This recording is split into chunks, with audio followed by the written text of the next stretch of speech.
Shalom Bapak Ibu. Mari kita mempersiapkan hati kita.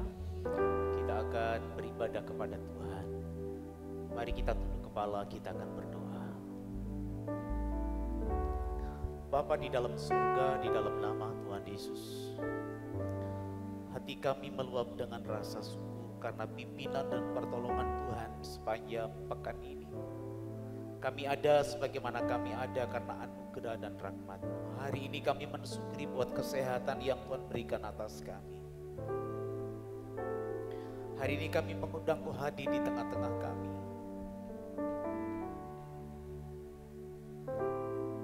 Hari ini kami mengundang Engkau beracara di tengah-tengah kami.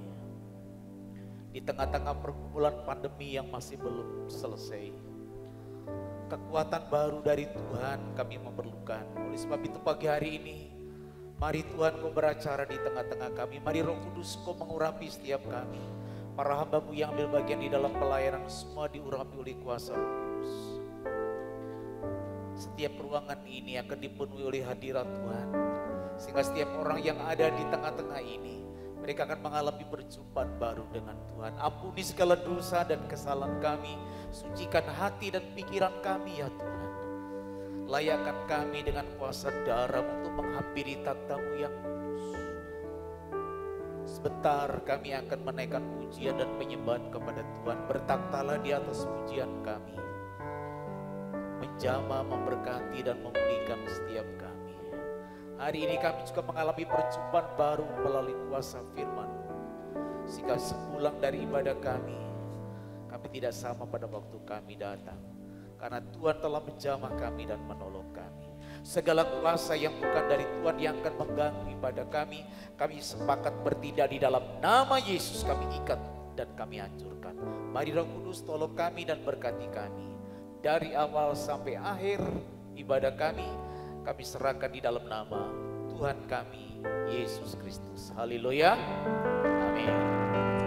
Haleluya, beri kemuliaan buat Allah kita saat pagi hari ini. Amin. Haleluya. Mari saya undang saudara untuk bangkit berdiri. Saudara siap muji Tuhan pagi hari ini? Amin. Saudara siap mengeluhkan Tuhan? Haleluya. Yang siap bersuka cita lambaikan tangan. Kita akan terbang bersama Tuhan saat pagi hari ini. Haleluya. Mari bertepuk tangan bersama-sama. Kita akan bersuka cita pagi hari ini.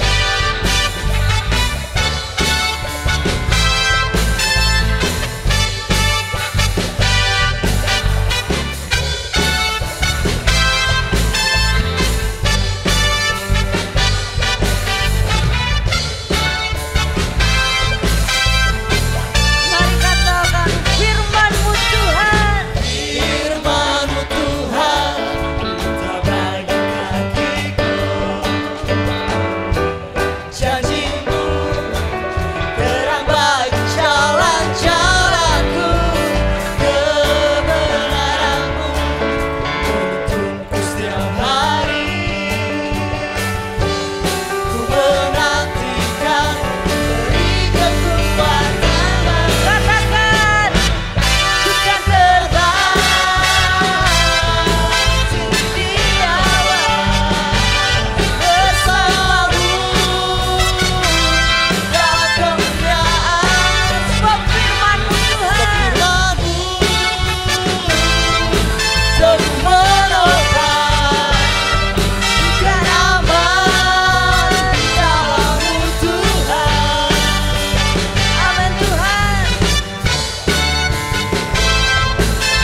aman di dalam-Mu Tuhan. Engkau yang menopang kami Tuhan. Engkau yang menuntun jalan kami Tuhan. Kami tidak akan bisa berbuat apa-apa bila kami di luar Engkau Tuhan.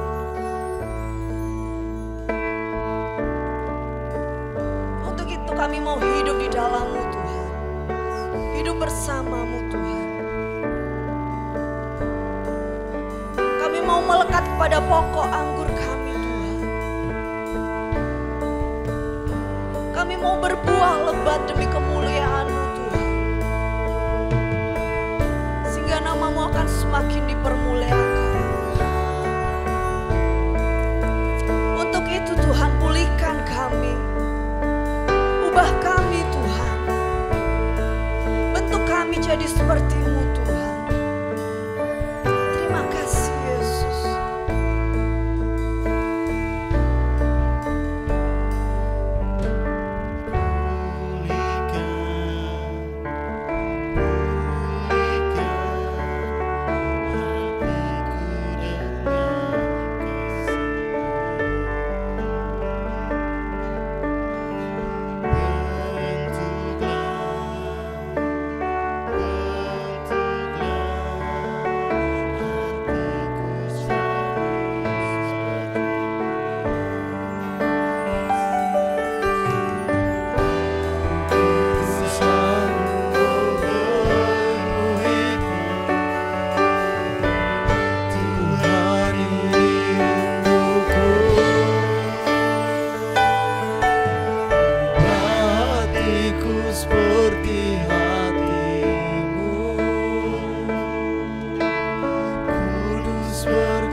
Oh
Glory bagi nama-Mu ya Allah. Pulihkan kami Tuhan. Hosana bagi anak Allah ya Allah. Haleluya. Hosana bagi anak Allah ya Allah. Haleluya. Hosana bagi anak Allah. Glory Jesus. Hosana bagi anak Allah. Hosana, Hosana Yesus. Sungguh kami mau jadi ciptaan baru Tuhan. Hosana Kami bagi mau berkenan di hadapan-Mu Tuhan. Hosana bagi anak Allah. Kami mau berkenan di hadapan-Mu Tuhan. Kami mau berikan seluruh hidup kami untuk Haleluya, haleluya Yesus. Haleluya. Terpujilah nama-Mu. Hosana bagi anak Allah. Hosana bagi anak Allah. Glory, glory, glory, glory Yesus. Hosana bagi anak Allah. Hosana bagi anak Allah. Hosana bagi pemilik. Mau jadi ciptaan yang Haleluya, haleluya. Hosana bagi anak Allah. Hosana bagi Yesus. Hosana bagi Raja. Haleluya. Hosana bagi nama-Mu Yesus. Hosana bagi Raja Yesus. Hosana bagi Raja. Hosana bagi Allah. Hosana bagi anak Raja. Hosana bagi Raja. Hosana bagi Terima Raja. kasih Tuhan. Hosana Yesus. Haleluya. Haleluya. Haleluya. Haleluya. Haleluya. Haleluya. Haleluya Yesus. Haleluya. Haleluya Yesus. Haleluya. Haleluya.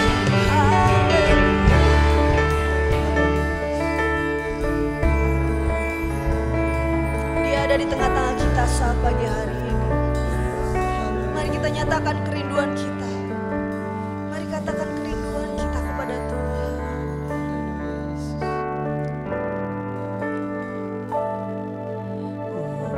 Hatiku seperti hati-Mu, Tuhan dengar kerinduan kami Tuhan. kudus berkenan bagi-Mu, Kami mau diubahkan Tuhan. bagaikan emas yang murni,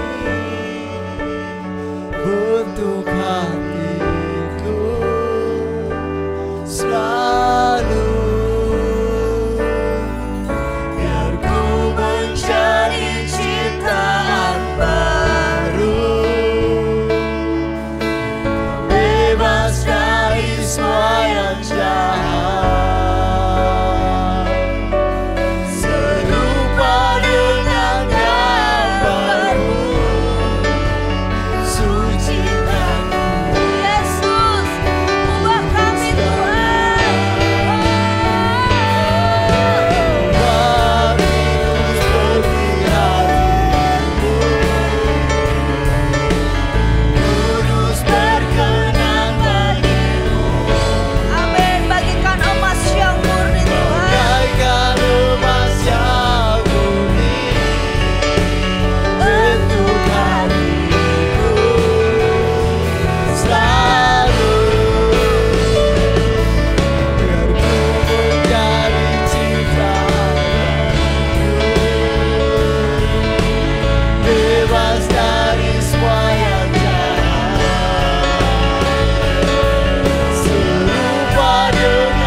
kebenaran firman-Mu boleh tumbuh berakar dan berbuah. Kami akan menjadi orang yang bukan indah tampilan luarnya, tapi berkenan di hadapan Tuhan karena hati kami seperti hati-Mu. Firmanlah kepada kami siap untuk mendengarkan. Di dalam nama Tuhan Yesus Kristus, kami sudah berdoa dan mengucap syukur. Yang siap mendengarkan firman Allah bersama saya katakan, amin. Silakan duduk Bapak Ibu yang dikasihi oleh Tuhan.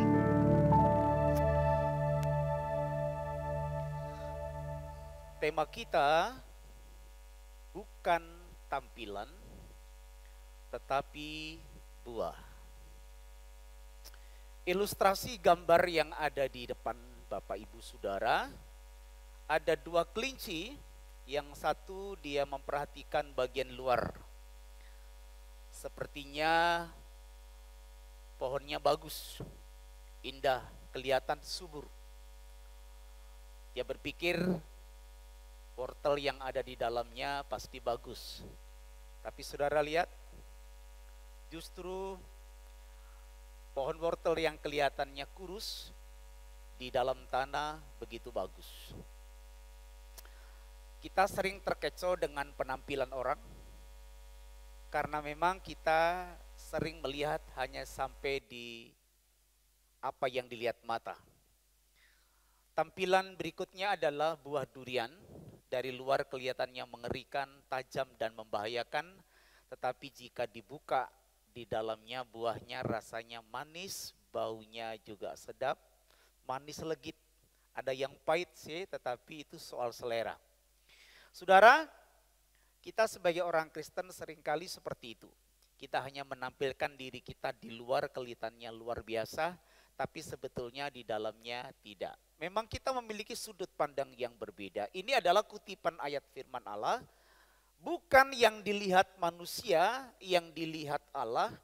Manusia melihat yang di depan mata, tetapi Tuhan melihat hati. Secara umum manusia seperti penilaian firman Allah ini. Kita memang tidak memiliki kemampuan untuk melihat apa yang ada di dalam hati. Ada ungkapan, dalamnya lautan bisa diduga, tapi isi hati orang siapa yang tahu. Kadang-kadang kita membungkus diri kita dengan ibadah yang rutin bahkan terlibat di dalam pelayanan, tapi sesungguhnya yang dinilai Tuhan adalah di dalam hati kita. Kita mohon anugerah dan rahmat Allah pagi hari ini, sebagaimana sesama kita melihat begitu bagus di luar, Tuhan akan melihat bagus juga di dalam hati kita. Nah saudara, kita akan membaca Lukas pasal yang ke-13. Mulai ayat yang pertama. Pada waktu itu datanglah kepada Yesus beberapa orang membawa kabar tentang orang-orang Galilea yang darahnya dicampurkan Pilatus dengan darah korban yang mereka persembahkan. Yesus menjawab mereka, "Sangkamu orang-orang Galilea ini lebih besar dosanya dari dosa semua orang Galilea yang lain karena mereka mengalami nasib itu? Tidak, kataku kepadamu. Tetapi jikalau kamu tidak bertobat, kamu semua akan binasa atas cara demikian. Atau sangkamu ke-18 orang yang mati ditimpa menara dekat Siloam lebih besar kesalahannya daripada kesalahan semua orang lain yang diam di Yerusalem? Tidak, kataku kepadamu.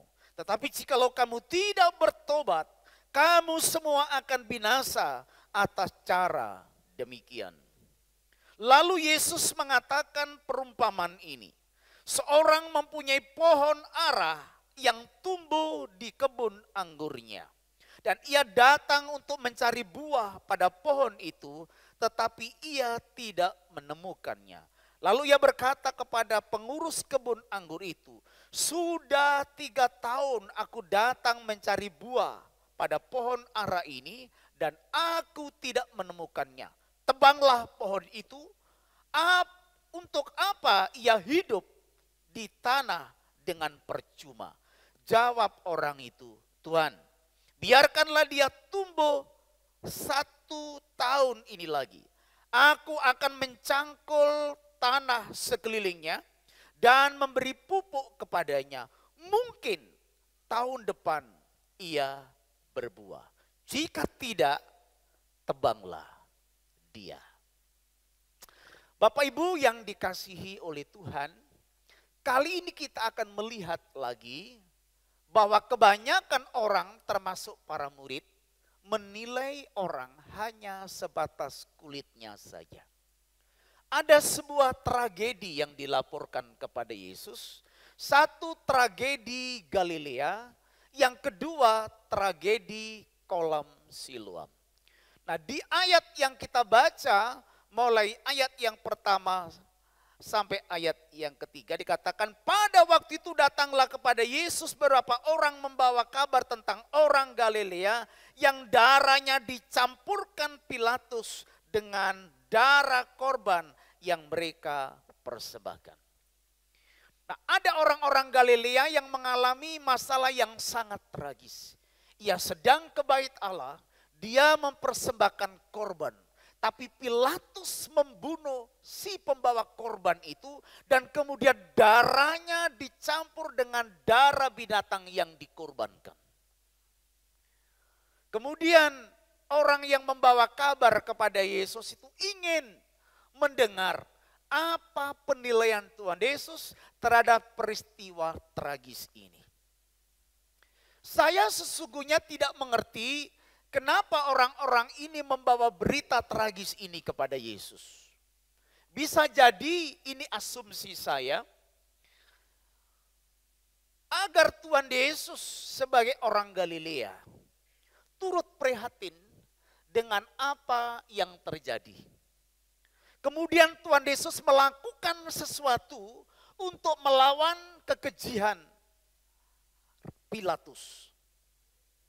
Kemungkinan yang kedua, orang ini ingin memberitahukan bahwa Yesus yang juga notabene orang Galilea, dalam waktu dekat jangan pergi ke Yerusalem. Sebab bisa jadi ia akan mengalami nasib yang sama. Tapi Alkitab mencatat setelah itu Yesus justru datang ke sana. Nah, saudara-saudara yang dikasihi oleh Tuhan. Tetapi yang menarik di sini adalah bahwa jawaban Yesus tidak seperti yang diminta oleh orang yang datang membawa berita tentang tragedi Galilea ini. Apa jawaban Tuhan Yesus? Ayat yang ketiga, tidak kataku kepada kamu, tetapi jikalau kamu tidak bertobat, kamu semua akan binasa atas cara yang demikian. Saudara-saudara, sepertinya tidak nyambung, tapi nanti kami akan terangkan.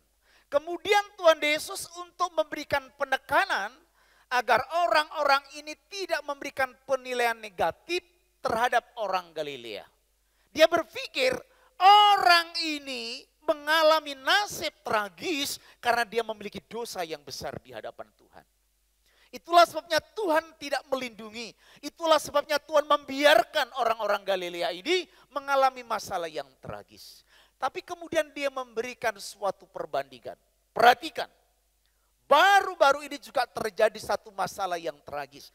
Ada 18 orang Yerusalem. Orang ini adalah orang yang sakit. Dia berada di kolam Siloam, kata lain dari kolam Bethesda. Mereka sedang mencari kesembuhan. Dia mengalami penyakit yang tidak bisa disembuhkan secara medis. Mereka menantikan mujizat Tuhan. Dan di kolam Bethesda dipercaya kalau malaikat Tuhan turun, goncangan air itu akan menyentuh. Siapa orang pertama yang turun, dia akan mengalami mujizat apapun penyakitnya. Orang ini dari hari ke hari, dari minggu ke minggu, dari bulan ke bulan, bahkan ada yang dari tahun ke tahun. Dia ada di situ menantikan mujizat Tuhan. Tapi apa yang terjadi hari itu? Bukan mujizat, bukan kesembuhan, tapi yang terjadi adalah tragedi. Menara di dekat kolam Siloam ini runtuh dan menimpa orang-orang yang sedang mencari kesembuhan. 18 orang mati seketika. Ini jauh lebih tragis karena jumlahnya jauh lebih banyak dibandingkan dengan yang terjadi di Galilea. Atau sangkamu ke-18 orang yang mati ditimpa menara dekat Siloam lebih besar kesalahannya daripada kesalahan semua orang lain yang diam di Yerusalem. Sangkamu orang yang mengalami masalah tragis itu dosanya lebih besar dibanding dengan orang-orang yang dari luar kelihatan aman-aman saja. Yang ekonominya tidak ada masalah. Yang barangkali keluarganya aman-aman saja. Ibadahnya lancar-lancar saja. Tuhan Yesus kemudian memberikan jawaban yang sama persis dengan tragedi yang pertama. Tidak, kataku kepadamu, tetapi jikalau kamu tidak bertobat, kamu semua akan binasa atas cara yang demikian. Bapak Ibu yang dikasih oleh Tuhan, pertanyaannya apa? Jawabannya apa? Orang-orang ini memang sedikit berlebihan. Mestinya orang-orang ini menaruh simpati terhadap tragedi Galilea.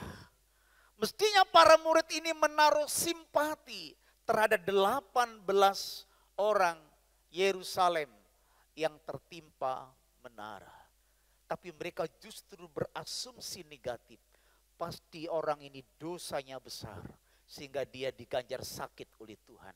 Orang ini pasti banyak salah, itulah sebabnya menara pun menimpanya. Orang ini pasti dosanya sudah kelewat, itulah sebabnya Allah memakai Pilatus untuk menghukumnya.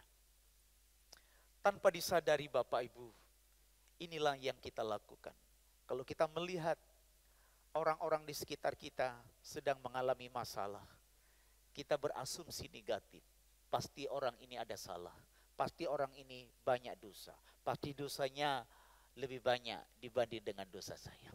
Itulah sebabnya Tuhan membiarkan dia, mengizinkan mengalami tragedi yang mengerikan.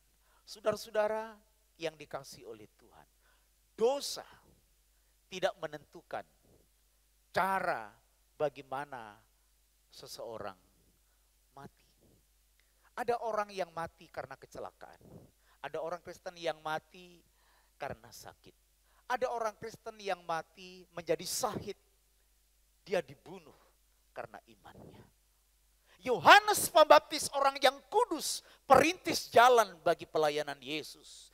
Dia mati dengan cara yang tragis. Kepalanya dipenggal oleh Raja Herodes.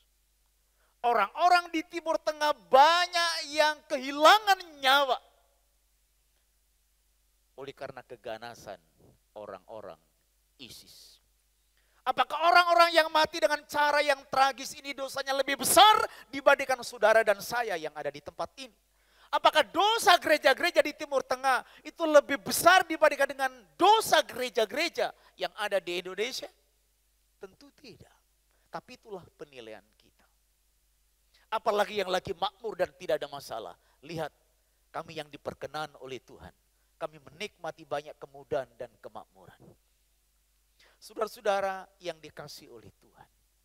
Dosa tidak menentukan cara bagaimana orang itu mati. Dosa justru menentukan sesudah mati orang itu ada di mana. Oleh sebab itu Tuhan Yesus mengatakan, tidak, sangkamu dosa orang Galilea yang mati secara tragis itu lebih besar dibandingkan dosa-dosamu yang sekarang sehat. Sangkamu orang yang tertimpa menara dekat Siloam ini lebih besar dosanya dibandingkan semua dosa orang-orang Yerusalem. Alkitab mengatakan, kalau kamu tidak bertobat, kamu akan mati dengan cara yang sama. Maksudnya adalah kita tidak mati secara tragis, tapi dosa akan menentukan di mana saudara berada sesudah kematian. Oleh sebab itu pastikan waktu kita mati di dalam Tuhan. Waktu kita mati dalam keadaan hidup di dalam pertobatan. Saudara-saudara yang dikasihi oleh Tuhan. Oleh sebab itu kemudian Tuhan Yesus menyerukan pertobatan. Perhatikan ayat yang ketiga dan ayat yang kelima sekali lagi. Tidak kataku kepadamu, tetapi jikalau kamu tidak bertobat, kamu semua akan binasa, bla bla bla. Kemudian ayat yang kelima, tidak kataku kepadamu, jikalau kamu tidak bertobat, kamu semua akan binasa. Saudara, Tuhan melihat hati orang-orang yang dari keluar menilai dirinya suci, baik, benar, tidak ada masalah dengan imannya. Justru Tuhan Yesus menyerukan pertobatan. Oleh sebab itu saya menulis jawaban Tuhan Yesus mengandung dua aspek. Yang pertama, pertobatan. Nanti saya akan bahas lebih detail di akhir. Itu kurang N-nya. Saudara, yang kedua tentang berbuah. Menarik sekali Bapak Ibu untuk memperhatikan kenapa saya membaca dua perikop sekaligus.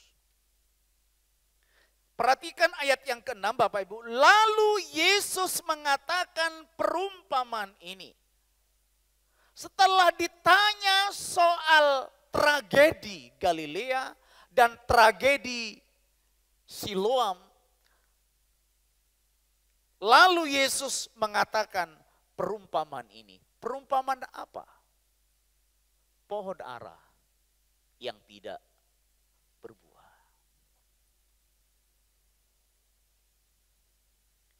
Tuhan Yesus mengatakan ada kebun anggur yang di tengahnya ada kebun ara. Sudah 3 tahun Tuhan ini mencari tiap tahun buah dari ara ini, tapi tidak didapatkan. Oleh sebab itu Tuhan marah dan mengatakan kepada penjaga kebun, saya akan menebangnya. Tapi penjaga kebun mengatakan, Tuhan sabar. Beri waktu kepada saya 1 tahun lagi. Saya akan mencangkul tanah di sekitarnya. Saya akan memberikan pupuk yang tepat. Saya akan membasmi hamanya. Siapa tahu tahun depan dia berbuah. Tapi jika tidak, terserah Tuhan. Tebanglah pohon ara yang tidak berguna itu. Untuk apa dia tinggal dan bertumbuh di tanah, tetapi tidak menghasilkan apa-apa untukku. Bapak Ibu yang dikasihi oleh Tuhan Yesus Kristus. Metanoia adalah kata yang diterjemahkan untuk bertobat. Tetapi sesungguhnya secara harfiah artinya adalah perubahan berpikir. Dengan kata lain, bertobat itu adalah perubahan berpikir, perubahan cara berpikir, perubahan paradigma seseorang. Lebih khusus buat perumpamaan ini adalah Tuhan Yesus ingin kita memiliki pikiran yang baru terkait dengan dosa.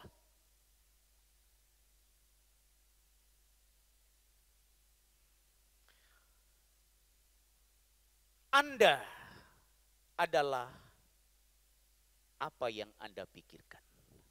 Anda adalah bagaimana Anda berpikir.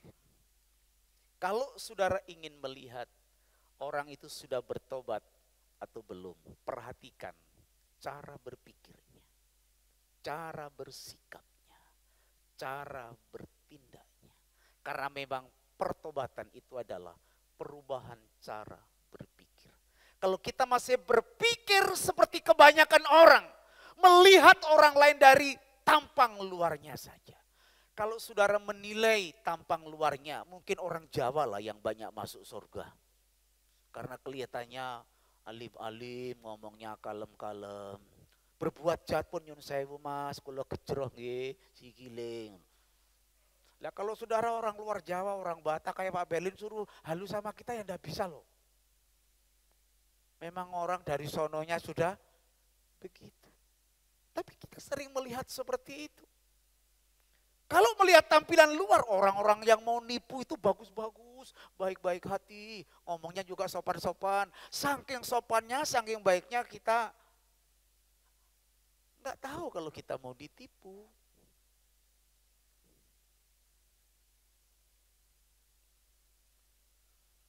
Waktu kita bertobat, cara pandang kita harus berubah. Kita harus melihat seperti Tuhan melihat. Kadang-kadang kita membangun sebuah persepsi dan kemudian menyalahkan orang lain. Padahal kita baru melihat dari mata kita, tidak melihat hatinya. Orang yang sudah diubahkan pikirannya, maka melihat dosa adalah dosa. Dosa bukan kelemahan. 2 minggu yang lalu saya sudah berkhotbah bahwa janganlah kamu jemu-jemu berbuat baik. Mungkin yang lain belum bisa berbuat baik karena tidak mampu dan dia memahami. Tidak apa-apalah, saya belum bisa berbuat baik. Saya masih lemah. Tuhan pasti memaklumi saya. Alkitab mengatakan, kalau kamu tahu kebaikan, tetapi kamu tidak berbuat kebaikan, kamu berdosa. Orang yang sudah bertobat, melihat dosa adalah dosa, bukan disederhanakan menjadi kelemahan. Alkitab mengatakan, kalau kamu tidak bisa mengampuni orang lain, maka Bapamu di surga juga tidak akan mengampuni. Orang yang mengatakan, dia sebetulnya orang itu baik, cuma kalau diganggu, dia tidak bisa tahan. Orang itu sebetulnya baik, tapi kalau dia disakiti, dia tidak mau mengampuninya. Dia sebetulnya baik. Kenapa kita bisa berkata seperti itu? Karena kita memandang dosa sebagai kelemahan. Kelemahan itu milik kita. Kesempurnaan milik Allah Subhanahu wa taala. Kemudian kita memakluminya.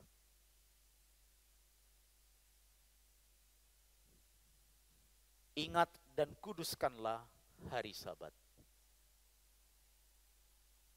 Waktu itu, jika seseorang melanggar kekudusan hari Sabat, hukumannya apa? Dirajam batu sampai mati. Kenapa? Karena melanggar kekudusan hari Sabat itu adalah dosa. Sementara kita memandang sebagai kelemahan. Saya juga tidak bisa memaksakan saudara. Saya sebagai penjaga ara-ara yang ada di kebun Shalom, hanya bisa mengatakan, Tuhan beri waktu kepada Amsal. Tuhan beri waktu kepada saya. Saya akan mencangkul tanah hatinya supaya lembut. Saya akan memupuk kerohanian supaya tumbuh dewasa. Saya akan membasmi penyakit-penyakit yang ada supaya dia sehat. Siapa tahu tahun depan dia berbuah. Siapa tahu 2 tahun lagi dia menjadi lebih baik dari hari ini. Beri saya kesempatan untuk memperbaikinya. Saya hanya punya kekuatan sampai di situ. Yang memiliki wewenang untuk menebang dan atau tidak, itu adalah sang pemilik kehidupan, yaitu Tuhan Yesus Kristus sendiri. Betapa mengerikan jika saudara menyangka dirimu lebih baik daripada orang Galilea yang mengalami tragedi. Betapa berbahayanya kalau diri kita merasa lebih baik dari orang-orang Yerusalem yang tertimpa reruntuhan menara Siloam.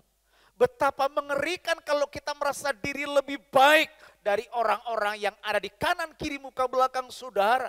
Karena saudara menilai lebih rajin ke gereja dibandingkan dengan dia. Lebih rajin berdoa dibandingkan dengan dia. Kita hampir tidak bisa menilai apa yang ada di dalam. Tuhan yang tahu. Yang ingin saya katakan hari ini adalah, mari kita bersimpati. Pada waktu ada orang-orang yang mengalami masalah, menjadi sebuah peringatan bahwa orang bisa mati kapan saja dengan cara bagaimana saja. Tapi pastikan pada waktu saudara mati, saudara sedang hidup di dalam pertobatan. Akan lebih bijak kalau pagi hari ini kita mengatakan, Tuhan, bahkan saya tidak bisa mengenal diriku lebih dekat. Bahkan saya tidak bisa mengenal diriku lebih baik. Engkau mampu mengenal diriku lebih baik daripada aku mengenal diriku sendiri. Seperti kita tidak bisa melihat tengkuk kita, demikianlah kita tidak mampu melihat kesalahan kita. Izinkan Tuhan lewat rohnya pagi hari ini menolong saudara. Ayat ini mengatakan, jawab orang itu, Tuhan biarkanlah ia tumbuh 1 tahun lagi. Aku akan mencangkul tanah sekelilingnya dan memberi pupuk kepadanya. Mungkin tahun depan ia berbuah, jika tidak tebanglah dia. Minta kepada Tuhan untuk memberikan kesempatan kepada saudara dan saya. Mari tim musik. Untuk kita memperbaiki diri. Mintalah kepada Tuhan waktu sedikit lagi untuk menyadari kekilafan kita. Minta Roh Kudus menolong saudara untuk menyadarkan bahwa kita sesungguhnya tidak lebih baik dari orang lain. Termasuk saya sebagai pendeta sekalipun. Saya tidak boleh merasa lebih hebat, lebih luar biasa, lebih baik dari saudara. Masing-masing kita memiliki kelemahan, kekurangan. Mari mohon anugerah dan kekuatan Tuhan, supaya Tuhan memulihkan kita, Tuhan menuntun kita. Pujian yang akan kita naikkan akan membawa kita lebih dalam lagi, meminta Tuhan memulihkan, mengoreksi, dan menguduskan hati kita.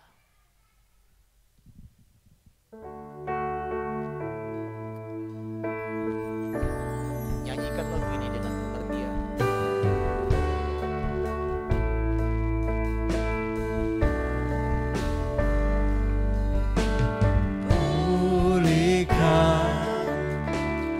Pulihkan hatiku dengan kasih-Mu,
Kita tidak tahu sampai kapan Tuhan memberikan kesempatan.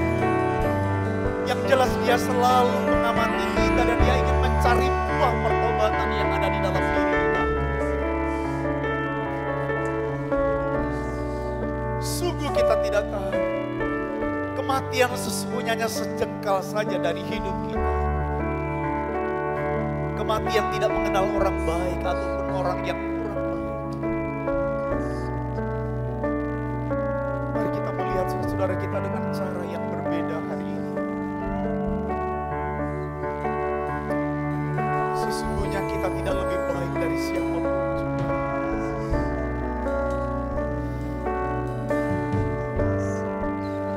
Katakan di dalam dirimu, sesungguhnya saya tidak lebih baik dari teman di sebelah kanan dan kiri. Mulai hari ini kami tidak akan melihat mereka seperti waktu yang lalu. Kami akan bertobat. Perbarilah pikiran.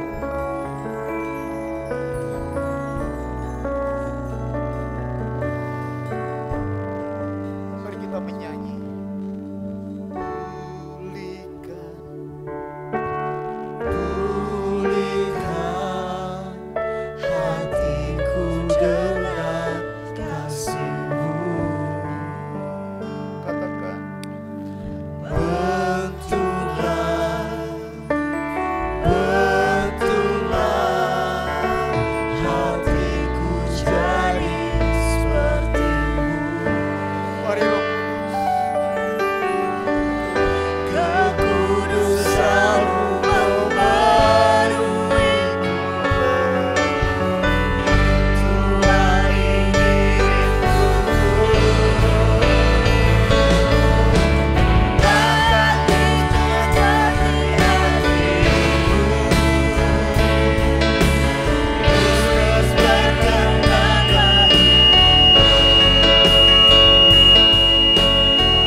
Haleluya, haleluya.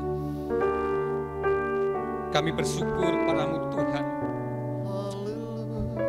Pada hari ini firman-Mu selalu baru bagi kami, untuk menyerukan kami untuk bertobat di hadapan Tuhan. Sebagai bukti bahwa Engkau mengasihi kami ya Tuhan, agar supaya kami tidak binasa, agar supaya kami memperoleh hidup yang kekal. Terima kasih hari yang Kau berikan kepada kami.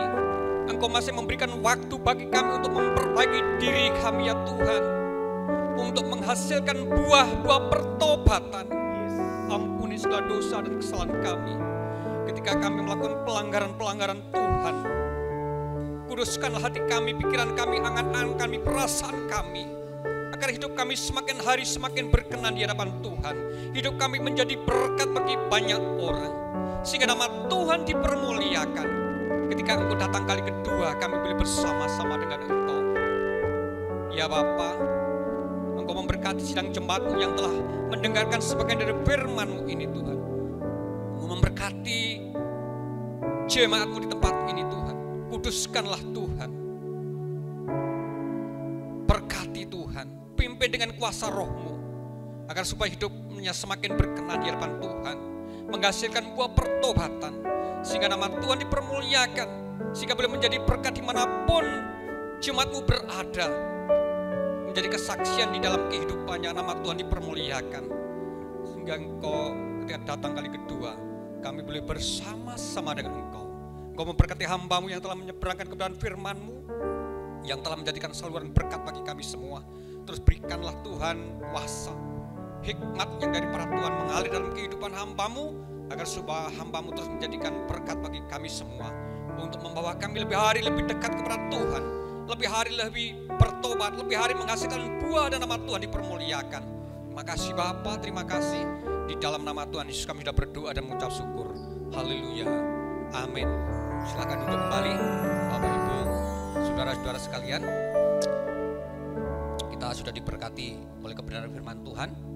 Pada hari ini saya akan memberikan satu pengumuman bahwa pada hari Sabtu tanggal 21 November ada ibadah doa dan puasa.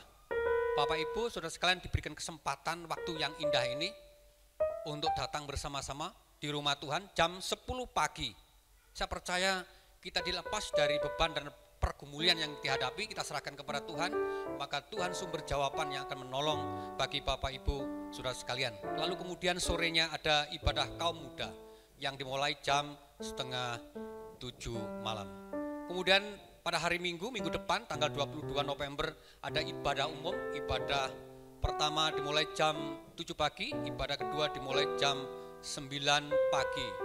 Diharap Bapak Ibu sekalian untuk bisa terus semangat di dalam beribadah kepada Tuhan dan bisa tepat waktu. Puji Tuhan.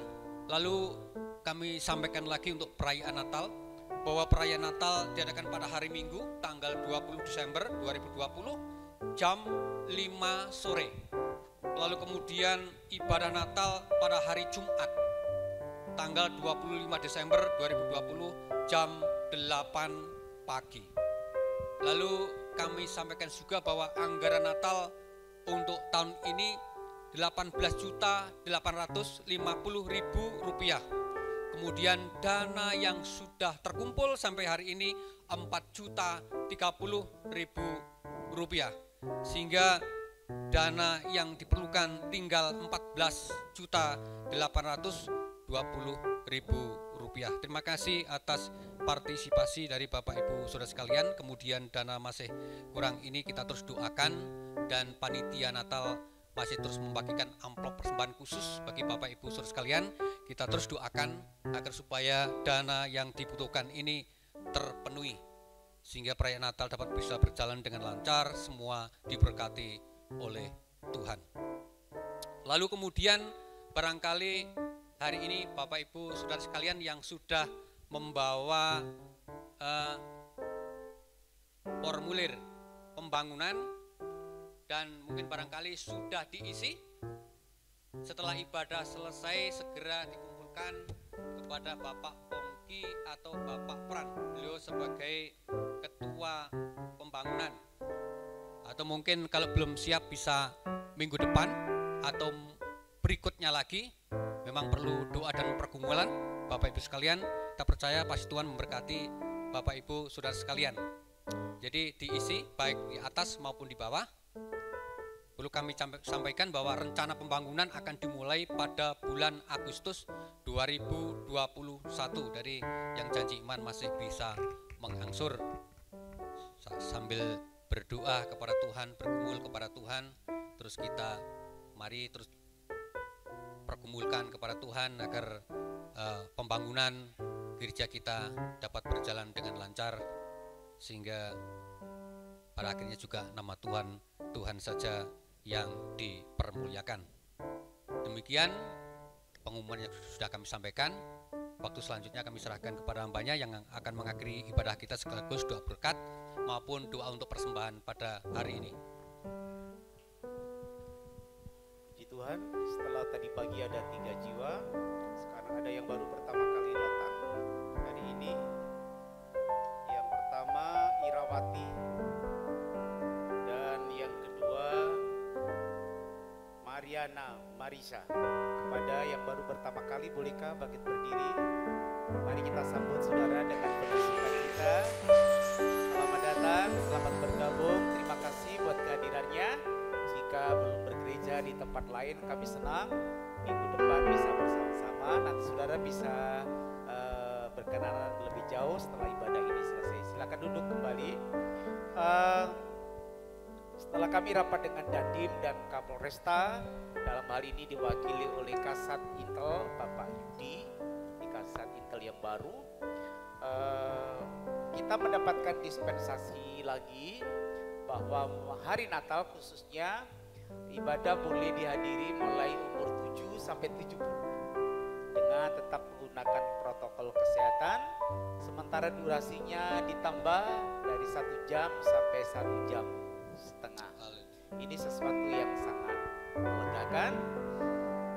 Baik, kita akan akhiri ibadah kita akan bangkit bersama-sama, kita akan bawa dalam doa baik persembahan khusus untuk Natal ataupun kolekta supaya Tuhan berkenan menerima dan memberkatinya.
Kami meninggalkan tempat ini, kami berdoa, terimalah persembahan kami. Amin. Menjadi persembahan yang berbau harum di hadapan hadirat Tuhan, baik persembahan khusus untuk Natal maupun persembahan kolekte kami, persepuluhan yang kami bawa ke hadapan Allah. Sebentar kami akan meninggalkan tempat ini, pulang ke rumah kami masing-masing. Jaga, lindungi dan berkati kami sampai di rumah dengan selamat. Kami juga berdoa untuk usaha Departemen Sekolah Minggu, untuk penggalangan dana minggu depan. Tuhan memberkati dan juga menolong agar keperluan untuk Natal Sekolah Minggu dicukupkan oleh Tuhan. Amin. Kami doakan seluruh jemaat yang hadir mulai hari ini, mereka menjalani kehidupan yang baru di dalam Tuhan. Amin. Tuhan melihat seperti orang lain melihat kami, Amin. baik luar dalam. Terpujilah Engkau ya Allah. Amin. Sekarang dengar doa kami sebagaimana Tuhan ajarkan kepada kami untuk berdoa. Bapa kami yang di dalam surga, dikuduskanlah namamu, datanglah kerajaanmu, jadilah kehendak-Mu di bumi seperti di surga.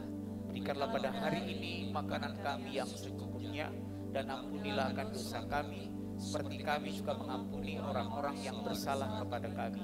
Janganlah Tuhan membawa kami ke dalam pencobaan, tetapi lepaskanlah kami daripada yang jahat, karena Engkaulah yang punya kerajaan dan kuasa dan kemuliaan sekarang sampai selama-lamanya. Mari Bapak Ibu angkat kedua tanganmu, arahkan hatimu kepada Tuhan dan terimalah berkat Tuhan.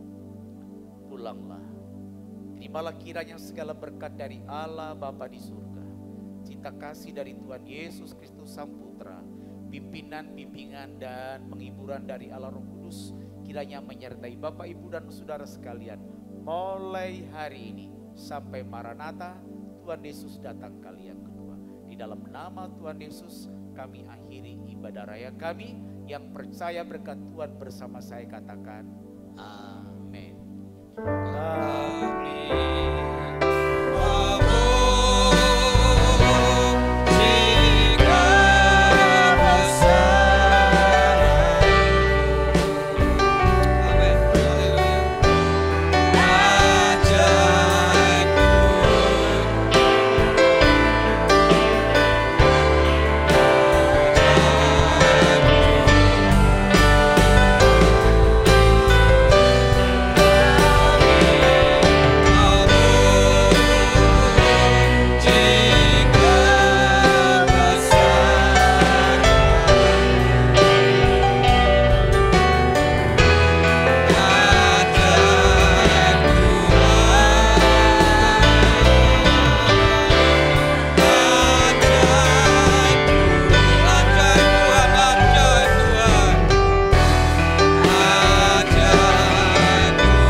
Sebentar Bapak Ibu sekalian, sebelum meninggalkan ruangan ini ada tambahan pengumuman sedikit, mohon maaf bahwa minggu depan ada basar sekolah minggu, yaitu bakso iga 15.000 per porsi. Jadi jika hari ini mau pesan Bapak Ibu sekalian bisa menghubungi guru sekolah minggu Ibu Lilin atau Bu Duma, atau barangkali minggu depan bisa langsung. Demikian tambahan pengumuman, kami ucapkan terima kasih. Selamat pulang, damai sejahtera menyertai kita semua. Amin.